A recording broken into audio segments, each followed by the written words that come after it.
This is Priska and Christina with Truth Bomb and Bloopers.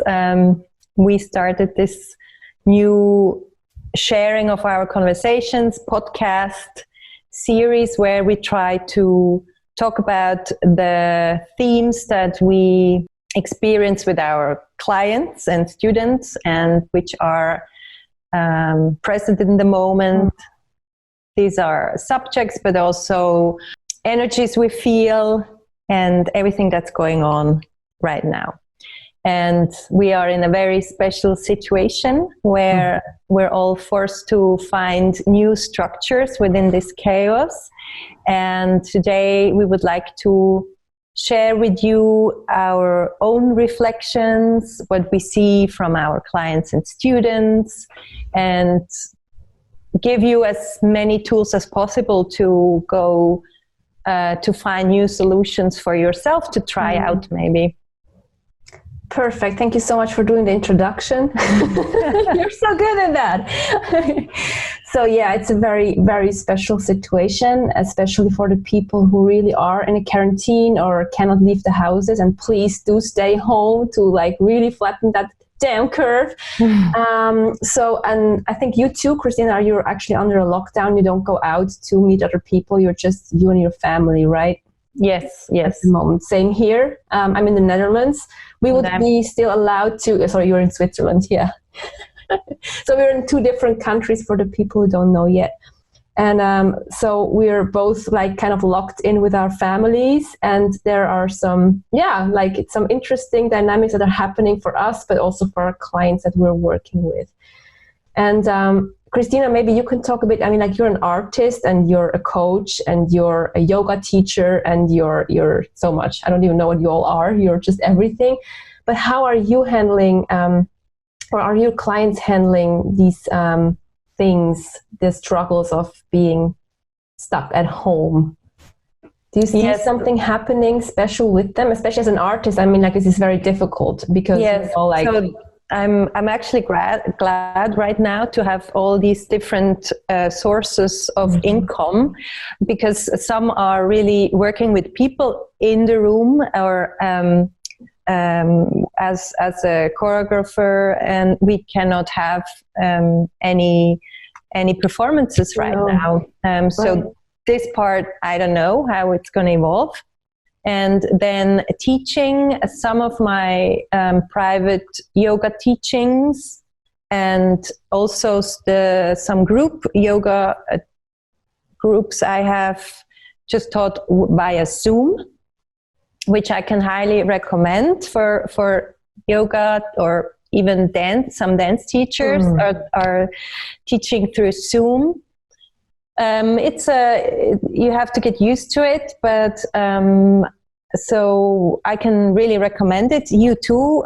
We both coach also via Skype or Zoom for a long time. So for you, probably it's not something new to work from home. It's everything is actually still the same for me.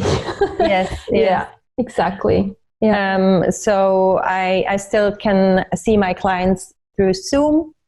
And then I also started to create some yoga videos for my channel so that they have something they can always go back to. And then I also find that a lot of people right now are juggling this homework, home office, and helping their children do their homeschooling. Oh yeah, I think that's the biggest challenge for most families right now. Even the fact that they maybe need a computer, and maybe every family has just one computer, and then both need to do home office. How does this all work together? So yeah, I think many families are struggling. Funny that you say that, because funnily enough, I just gifted my step kids, they're 14 and 12 right now, a laptop. And I don't know why I had this calling to do that, but right now, thanks to the Lord, we do have these two computers. You know, one is working on my partner's laptop, and the other one is working on their on their own now, and it's perfect. I'm so grateful, because otherwise I would have no idea how to deal with that. Yeah. So let's talk about the tools that we can now apply to make this this new situation as a family at home, where we are 24/7 together. What can we do? So one thing that first pops into my mind is, as the parent, try to get up as early as possible. Do some work for yourself, like go for a run or do your yoga, meditation, whatever you need to do, and then start work, so that when your kids get up, you're kind of prepared physically, emotionally to be with them and to start the day slowly. That's one recommendation. Do you have one? Like, I'm obviously not getting earlier up, because like Christina is somebody who can get up early. I can't. I won't get up earlier than I have to. I tried it many times. So, but what I'm doing is like, when we get up and, you know, the kids get their breakfast and we walk the dogs and everything. And after that, this is when I take my half an hour to just, you know, do my yoga, just be with myself. But I need this time to just, you know, kind of realign what is important for me today. So I also don't take any calls before 11 o'clock. So I'm very clear, okay, clients only from 11 on. So I really have these long mornings right now. This is, of course, like the great thing that I have being my own boss. So I can actually choose when I'm going to work and when not. But if you can't, I think this is an amazing thing to do, what you just said, Christina, to just, if you have to, just still to get your you time to, getting up an hour earlier. Yes, and I think that's a very important point. Whatever your rhythm is, take this space for yourself, to prime yourself, that you're still available for your kids and your partner, and are not kind of bombarded with workload and the homework that kids need to do and housework and it's a lot. It's a lot, yeah. Absolutely. And of course I also know, like, this is one struggle, and also how to not kill your spouse during this time. It's a challenge, it's a thing. I know what I'm talking about. We are relationship experts, my partner and I, so we deal with these things all day long. But especially for the single people, you know, who are right now in a lockdown and can't get out and can't get really human interaction, and really are literally like skin hungry. It doesn't even have to be in a sexual way, you know, like really just being hugged from a friend, this kind of like missing. And this is really a thing, and we have to take that seriously. So I think it's very important also to talk about our mental health. And I think what you just said, that, you know, about taking time for yourself is such a crucial part. But also when you're single, to really do things that light you up, that make you happy. To, I don't know, like, you can learn learn a new language, or finally do the online course you've always wanted to do, or really connect with your friends and family online via Zoom or Skype or whatever, how like your tool of choice. Like, do some yoga. Like, you're creating right now some great yoga lessons, right, online, which I think is amazing, because I love your yoga. Oh my goodness. I will soon share them, and that's actually a nice transition that you make. I think we're really invited now to use this space, this in-between space, to have this still time, and not to fall into the pattern that we have lived now so long, to be robots and to be overproductive and achieve as much in the smallest time possible. I think we're really, really now forced to look into our structures and see what is really working for me, what structures didn't serve me for a long time, but I maybe didn't change them because I was just in the habit of doing it over and over and over. And for the single people, like, really get clear what you desire for yourself, and you cannot be yeah, I mean, often going out and is also kind of a refugee to go in. Yeah. And that's for all of us. I mean, now we cannot travel. Also, traveling is such a it's such a refugee and this distraction from going within and to the inner traveling. 100%. I really think this whole COVID-19 thing, it can be such a chance for us. And I understand it's so scary for so many people. So many people's income is just cut off, like, or people are sick in their family, or they're not sure if they even got the virus. And they're like, so many people are confronted with their deepest fears. And I think we're going to talk about that later, because I think it's obviously a very big topic. And it can also be such a big chance for us to finally rest. I mean, like, after sometimes years of just running and doing our things and taking off like to-do lists, to really stop and take a moment to reflect on your life. Okay, what am I even doing? I mean, like, what do I want to do with the rest of my life? Is this am I doing this thing that makes me happy, that lights up my soul? And to really just stop for a minute and take this inventory. Is this a word in English? I don't even know. I just look inventory. I think it's a word, right? Like, to really look at your life and see, okay, what is working and what is not, and to and to make these changes. This is such a gift when we can unwrap it. Yes. It's just a bit of ugly wrapping. Fully understand that. Still, it's a gift when we can receive it. Yeah. And, you know, we have been talking so long about this whole paradigm shift and coming into a new form of being. And I have always wondered, well, we're in such a hamster wheel, and things are so connected globally. How can we even exit this way of living? And we kind of all expected that one day there will be a big explosion or something that stops everything. And actually, it's very interesting that this little virus, this tiny thing, you don't know where it is, you don't know where it exactly came from, but it's not just over there in another country, it's everywhere. And it really brings us together again as a collective to let all the structures fall and even dealing with this fear and facing these fears. And it's part of this process. It's part of going into this new way of living, and we don't know what's going to come. And I think that's exactly what this year will bring us, kind of to get comfortable with the unknowing, with the uncertainty, I think those people will feel a certain way of trust. Those people who can really live from moment to moment.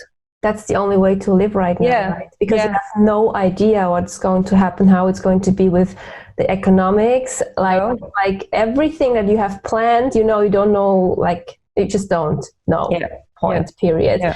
And the more we can just surrender to that and just take one step after the other, one day after the other, the more peace we can also find in the current moment. Because when we're constantly in the future and like making all these scenarios in our head, that's when we go crazy. And also there's so much stuff out there from the media and so many also things that aren't even right. Somebody puts it out there and everybody reads it, and then we start believing it's the truth.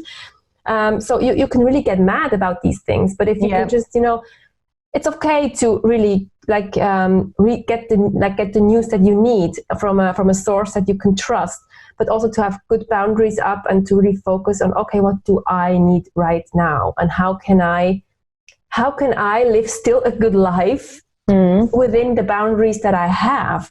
And maybe we find a freedom that was way bigger than we thought we needed in the outside, Exactly.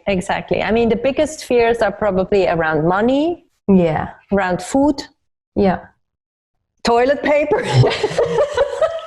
I don't get it. I don't get it. No. Point. I think nobody gets it. That's the point. It's funny.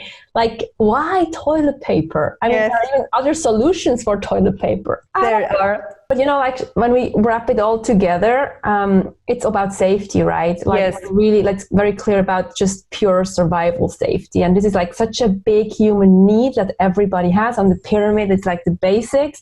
We have to feel safe to build up everything else. If we can find that safety in the present moment, within us, within the knowing that we have everything we need in a way. And of course, I mean, like we also need food, that's clear. But like obviously there's actually no reason to be afraid that there will be no food.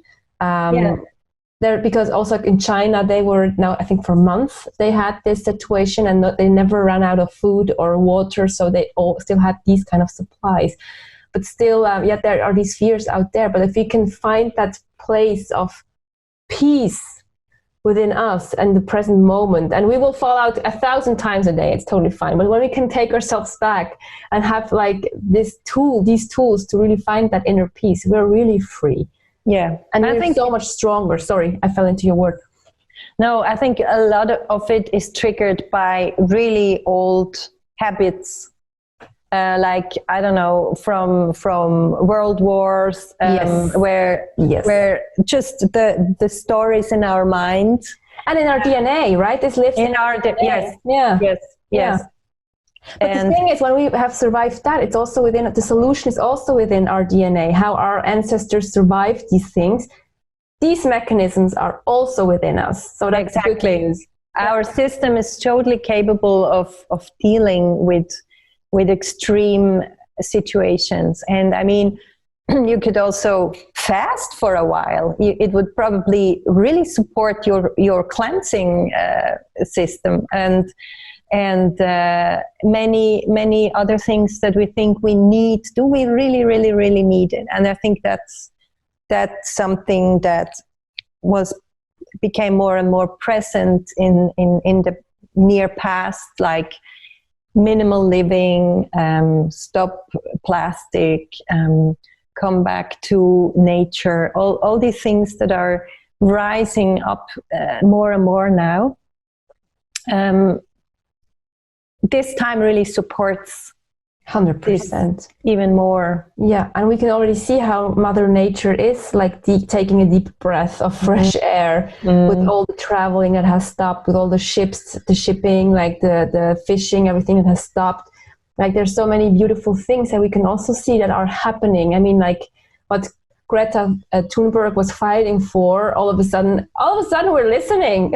All of a sudden we're doing the things, because we're afraid. And this is the good thing also of fear, that we now are actually acting upon it and doing something and changing our habits. And we mostly need fear to überhaupt, I want to say, because it's a Dutch word. It's a German word that also works in Dutch. I always use that word. It's like a word that also the Dutch people use. Okay. But anyhow, that we change something, we need mostly some big as fear, otherwise we don't change things. And I think there are these steps towards transforming limiting beliefs or habits, and it always starts with the shock. Yes. And then you kind of start to accept the situation, and then you change the habits, but it always starts with a kind of shock. And I think we need this, our society, or as long as we are human, we need this fear or shock to really change something. Yes, absolutely. And that's the very interesting thing with this tiny little virus. Yeah. Invisible and so powerful. Yes. Yeah. But I was thinking, the funny thing, I was thinking yesterday, I'm so grateful it's a virus and not something, nuclear or, we cannot open the windows anymore. Yeah, exactly. Like that. This would be, for me, that would, of course, also again, a fear would have to be looked at. But like the virus, I mean, like still we can do something about it. We can protect ourselves by just having like some very clear rules and good boundaries up. We can protect our families from it. But when you're like, so thank you, life, for sending just a virus and not something like, I don't know. Like I was, or something. I was thinking the same. We can go in our garden, we spent so many days now in the garden and in the near forest where nobody is. And I mean, it's we have such beautiful weather right now. I mean, this is all orchestrated in a way. We don't. Oh, you don't? No, we don't. That's unfair. No, I'm so happy for you guys. No, but here it's really not the nicest of nice weathers here. But I think next week it will be cold again. But no, just to say, I mean, we could have bombs outside our house. And yes.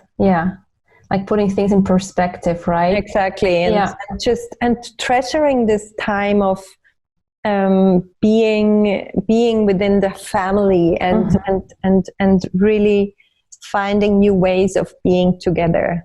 Yes. Yeah. And also finding, working on your relationships, like seeing how is this working? Is the system working? Also getting to know your kids in a different way, or your spouse or partner in a different way, and yourself in a different way. Yes. It's so interesting. And of course, when you are single, to especially know yourself, get to know yourself in a different way. Because I personally know how it feels when I moved from Switzerland to the Netherlands. For 1.5 years, I was under my personal quarantine. I was like just living like in my little room with my dog. That was it, because I didn't speak the language, So I know how it feels to be super alone, but also the gifts that this can bring. Because I actually am very grateful for these 1.5 years where I just really got to learn myself, get to know myself. And I also started my online business back then. So it's such a great time when I had to learn and to grow and to like just try new things out and figure out who am I without all the other mirrors from the outside, from people mirroring me back. It's just, okay, who am I? Maybe I have changed and didn't even realize, because I was so stuck in a role of being somebody that people expected me to be.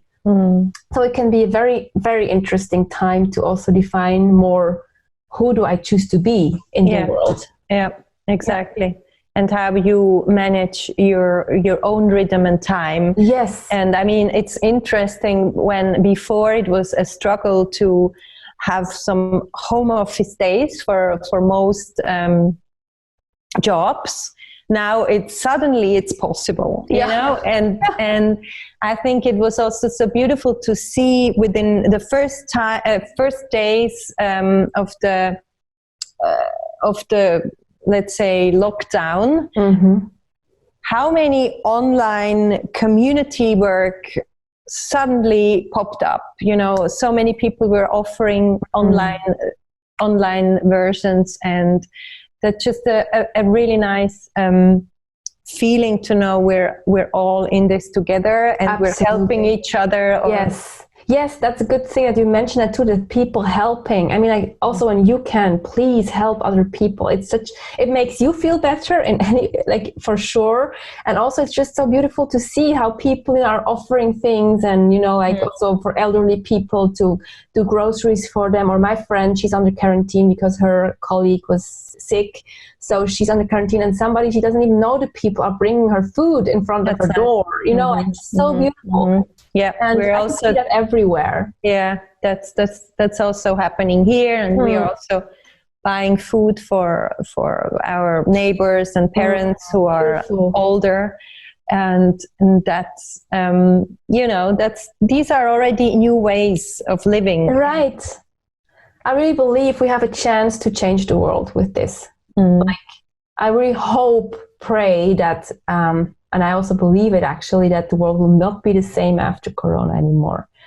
That we will have shifted, and there's such big chances in this. And next to all the hard things that are happening for very many people, and like if you're in a situation where you feel, I feel super, like I'm so scared, and like my whole existence is at stake, and please reach out to people, talk about it. Don't just swallow it down. You really need to talk about these things, and maybe they can also brainstorm with you what you can do or how you can get out of it. And of course, you can also just put in the comments, like if you're struggling with something, and maybe we can help you, can support you with an idea or something. Just don't keep it within. Just don't.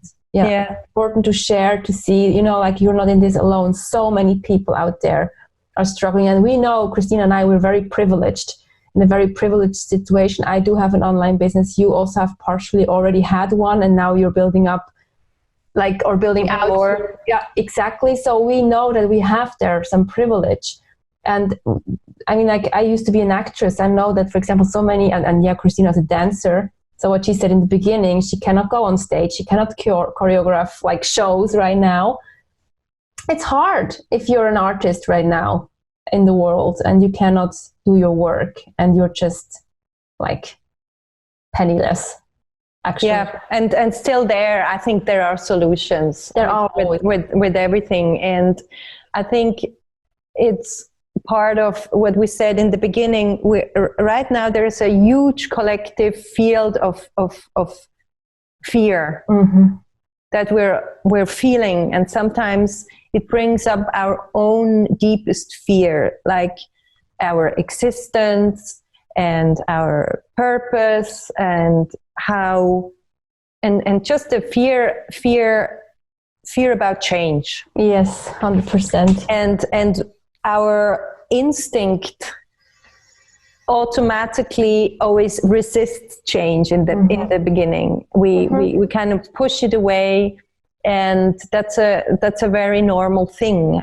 We fear our security, and then once we go through this resistance, maybe most of the time at the other end, there will be a much better version. Yes, I believe that too. And sorry? No, I just want to say, and still it's okay to be afraid and to, I mean, like what you said, going through that resistance, because the brain wants to keep us also in this comfort zone, right? And this forces us out of the comfort zone. But it's okay to be afraid right now, and to, you know, also not know what to do, and just know there's always hope. And especially when you're reaching out, and let yourself also support through these hard times, because you don't have to do it on your own. I think that's so important, that because we're trained, especially I think we're both Swiss originally, so especially in our culture, it's some kind of a badge of honor when you can do everything on your own, you know, when you can fix everything on your own and you don't need anybody to help you. And I really think in this situation, we need each other. Absolutely. We always do, but now we see it, that we need each other. Yeah. So it's beautiful that we can also practice that, to reach out to each other and take care of each other and help each other through that stuff. Yeah. And I mean, it can be that you face any kind of fear that doesn't even have to do with the virus itself, you know, or the crisis. It can be that through this field of fear that we're in, any fear pops up, and that's part of the healing. And as long as we're human, we will always have fears, and always want to cling on to what the old. Yes, what makes us feel safe, right? Yeah, even if the old is bullshit and we know it doesn't fit anymore and it's painful, like we only leave the comfort zone when it gets really painful, or something like the COVID-19 is happening, and we have to. Yes.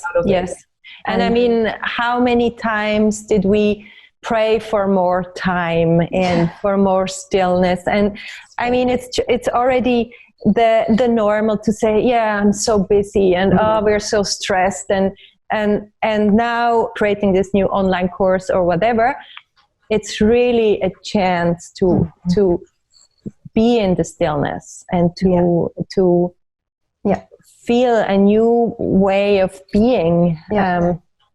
It is a call to slow down, definitely. Yes, I see that too. And also for the light workers to step up and to now really shine their light and be there and give hope to the people who need it.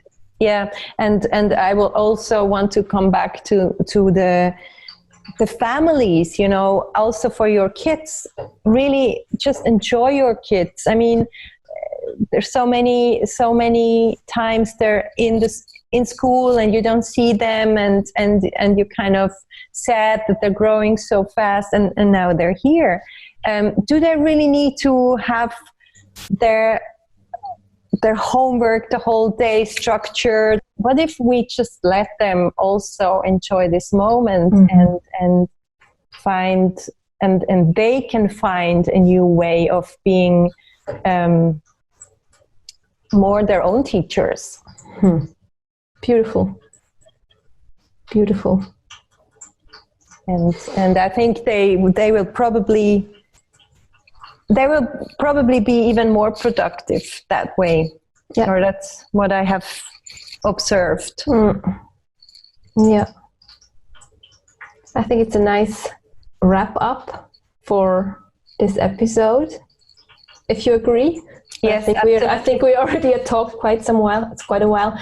If you have any questions to what we've just shared, or if there are any comments, or if you would like to share your perspective on the whole topic, we gladly read from you. And we are super open also, as you know, to also pick up new topics that you bring us. If you have any questions that we can also make, for example, like a podcast about, or like a video like that about, we would love to do that. So please feel always free to reach out to us and share with us your question or your topic wish. And we just wish you all great health and happiness and peace and inner freedom and love in these very special times.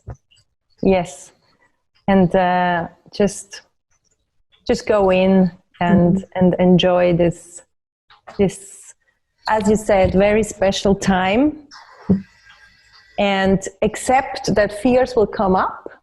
They're part of the experience. And yeah, stay home. Stay safe. Home. Yes, stay home. Stay home. So thank you so very much for watching, and see you in the next podcast. Thank you so much. See you. Bye-bye.